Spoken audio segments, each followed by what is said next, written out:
बिस्मिल्लाहिर्रहमानिर्रहीम। मैं हूं आपका होस्ट अब्दुल सत्तार हाशमी। आप देख रहे हैं प्रोग्राम 92 स्पोर्ट्स।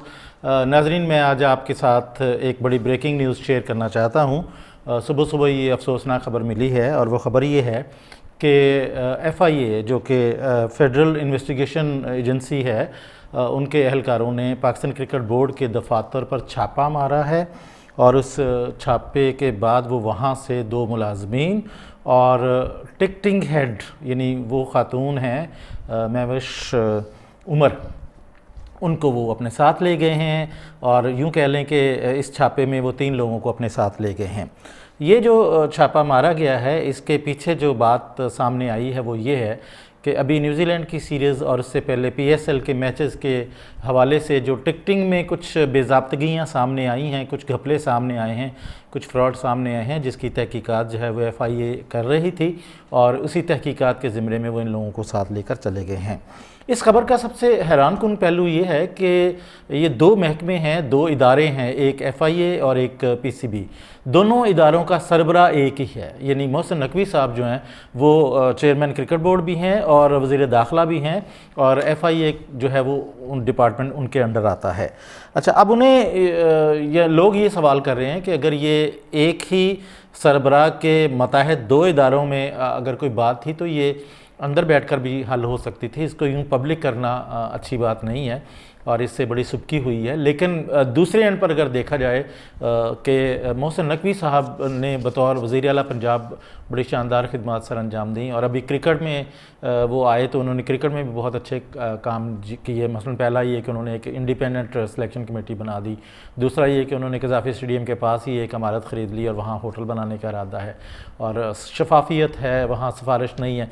तो मेरा ख़्याल है उनके इस ईमानदाराना पहलू को देखा जाए तो उन्होंने ये मुनासिब समझा है कि मैं किसी को इन्फ्लुएंस करने के बजाय बेहतर ये है कि जो कानूनी रास्ता है वो अपनाया जाए। और यही वजह है कि उन्होंने FIA को इजाज़त दी कि हाँ ठीक है, अगर मेरी क्रिकेट बोर्ड के कुछ लोग इसमें मुलव्वस हैं तो आप उनको गिरफ़्तार करके लाएं और उनको कटहरे तक लाएं, और ताकि दूध का दूध और पानी का पानी सामने आ सके।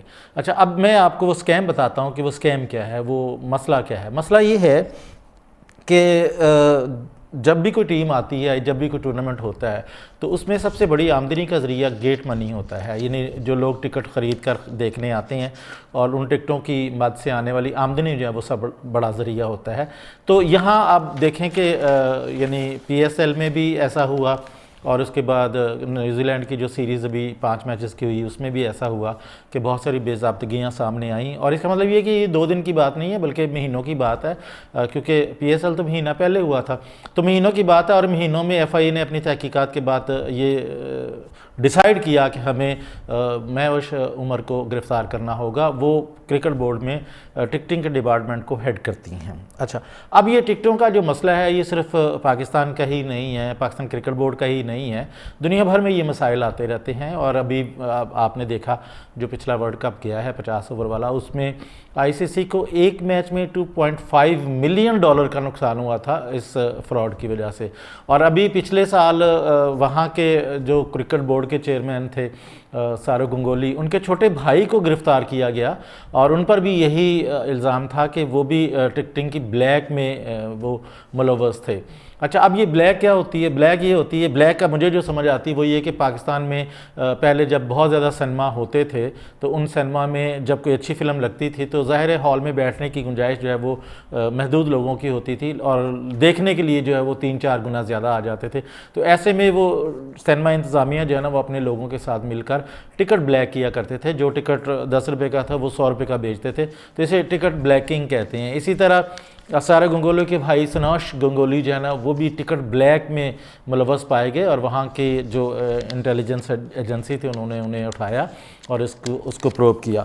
तो इसी तरह अब आप ये देखें कि पाकिस्तान में भी जो सीरीज़ हुई है उसमें भी ये मामला सामने आए हैं। होता क्या है? होता ये है कि फ़्रॉड के 2-3 किस्में होती हैं। एक तो ये होता है कि टिकट जो वो बैंक बेचते हैं लेकिन अब इन्होंने ये किया, बल्कि क्रिकेट बोर्ड ने ये किया कि बैंकों के साथ कुछ निजी इदारों को भी एंगेज कर लिया कि निजी इदारे वो टिकट बेच सकते हैं।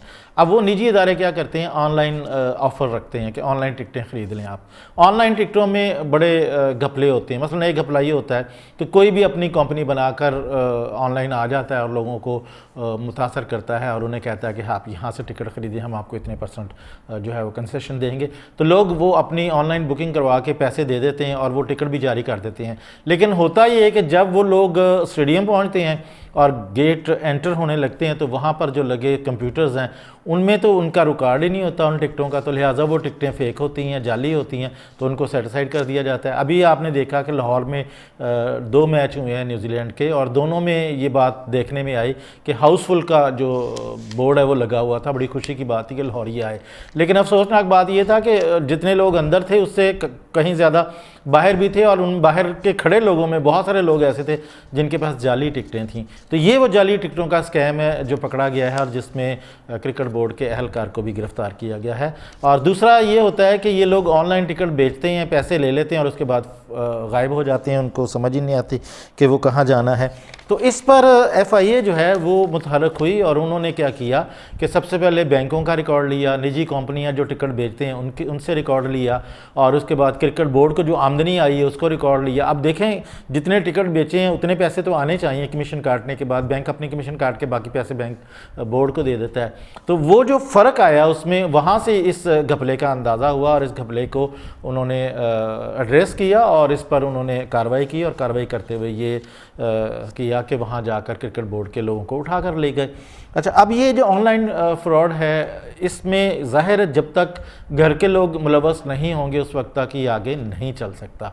तो यूँ समझ लें कि ये जो स्कैम आया है ये शायद ख़त्म होने के लिए आया है, क्योंकि अब ये मोहसिन नकवी की गिरफ्त में है, उनकी नज़र में है, और वो इसका पीछा नहीं छोड़ेंगे और इस वक्त तक इसका पीछा करेंगे जब तक कि इसके असल मुजरम सामने नहीं आ जाते और इस बुराई का ख़ात्मा नहीं हो जाता। आपने देखा कि कल वो जो है वो पासपोर्ट के दफ्तर में भी गए, वहाँ पर भी उन्होंने जाकर बहुत सारी चीज़ें देखी। तो ये हमारे यहाँ हालात इतने गंभीर हैं और इतनी करप्शन है कि इसको रोकने के लिए किसी न किसी को तो आगे आना होगा। तो मेरे ख्याल है मोहसिन नकवी ने बड़ा अच्छा कदम उठाया कि अपने ही महकमे पर उन्होंने कार्रवाई की इजाज़त दी, और उसके जवाब में एक सही तहकीकाती जो रिपोर्ट आएगी वो भी हम आपके सामने रखेंगे। तो अब ये मेरा आज का व्लॉग है और इस पे हम अफसोस ही कर सकते हैं, लेकिन दुआ भी करते हैं कि इसका सही तरह से तहकीकात होकर असल मामलात सामने आए ताकि आइंदा इस चीज़ को रोका जा सके। अपना बहुत सारा ख्याल रखिए और हमें फ़ीडबैक से भी मुतला कीजिएगा। आपका बहुत शुक्रिया।